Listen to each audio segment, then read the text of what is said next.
This has been like a burden on my mind, and over the past few days again, it started resurfacing on social media.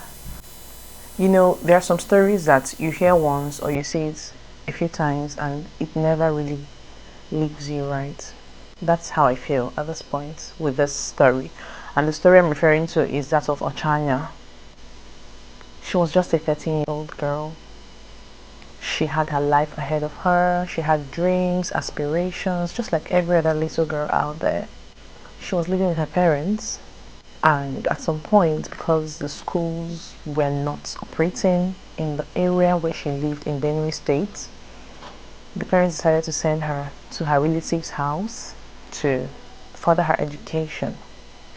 So she started living with her relatives from the age of 8, and her auntie's son took advantage of her and started sleeping with her.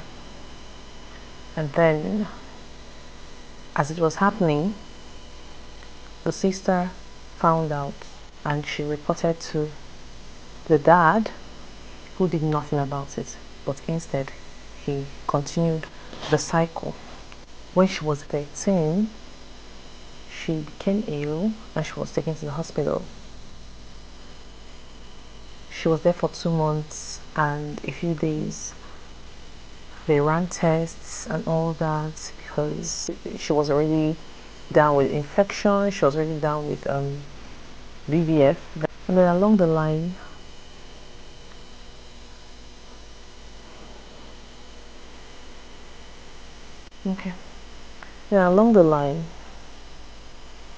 she was discharged and sent back home. This time around, she went back to her own home, to her own house. And that was when she opened up to her mom and told her mom that this is what has been happening all this while, that she has been at her auntie's place. Now, the auntie actually must have known about it, even though the story didn't tell us if she told her auntie or not, but the auntie must have found out about it along the line. And it was even reported that some of the test results that were gotten from the hospital, that the auntie hid them, that they were hidden. When I was 5 years old, I went to my mother's sister's house to school because there was no school in my village. So when I went there, when I was 8, the son started sleeping with me. Then when the sister caught him, the sister then reported him to the father. Then the father scolded at him, and that was when the father started. So September, when I went to school, I was not feeling fine, so I came back home. I went to Federal Medical Center in Makurdi here. I spent 2 months and 5 days there, so they discharged us. When I now came home, then that was when I told my mother that when I was in my uncle's house, my uncle and his son, they were sleeping with me. Ochanya lived with people she trusted, people who were supposed to take care of her, people who were supposed to look after her, but instead of all that, they abused her. For years, she was abused emotionally, sexually, and nothing was done about it. The pain she felt, what she must have gone through, I can't even begin to imagine it. And by the time help finally came, her body was too weak. She was just 13 years old when she died. When I first heard the story, I asked myself, how? How did this happen for so long? How did this happen for so long? 5 good years, because she started living with her relatives from the age of 8. And she died at 13. So which means for 5 years this was going on and nobody found out. How did everyone around her miss the signs?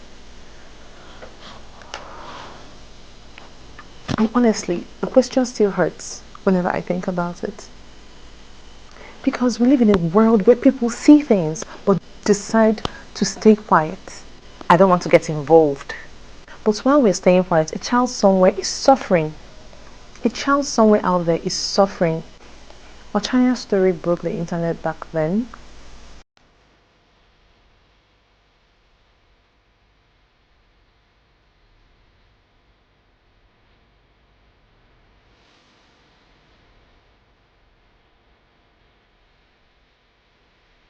People were angry, people marched, people cried. I know I did. But beyond that noise, I want her story to remind us of something deeper. Protecting children is not just the parent's job. You can be anyone to protect that child. It's everyone's job. Because of her story, more people started speaking up about similar experiences they've had in the past. Her story sparked a movement. Her name became a symbol, a reminder that justice must prevail, for the girl child. So when people say justice for Ochanya, we're not just talking about one girl who died in October 2018. We're talking about every girl child who has suffered in silence. It could be your auntie, it could be your younger self, it could be your daughter, it could be your niece or your sister, but someone in your circle somewhere out there, and we're saying never again. If you ever notice a girl child acting strange, withdrawn, quite unlike herself, being extremely quiet, please don't ignore it. Ask questions. Probe further. Check in, speak up, do something. You could be saving a life without knowing it. The truth is, evil doesn't need a crowd, it just needs silence. So please, don't be silent. Please, do not be silent. Be the voice. Be the courage. Be the reason another Ochanya gets to live, to grow, and smile again.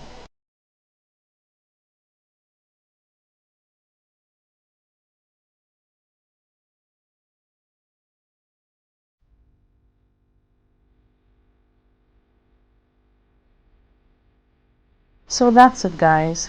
Thank you so much for stopping by the channel today. If this story touched you or resonated with you, don't forget to share this video and also subscribe to my channel. Let's keep this story going so that more people can learn from this and justice can be served for Ochanya as well. Thank you and see you next week in another video.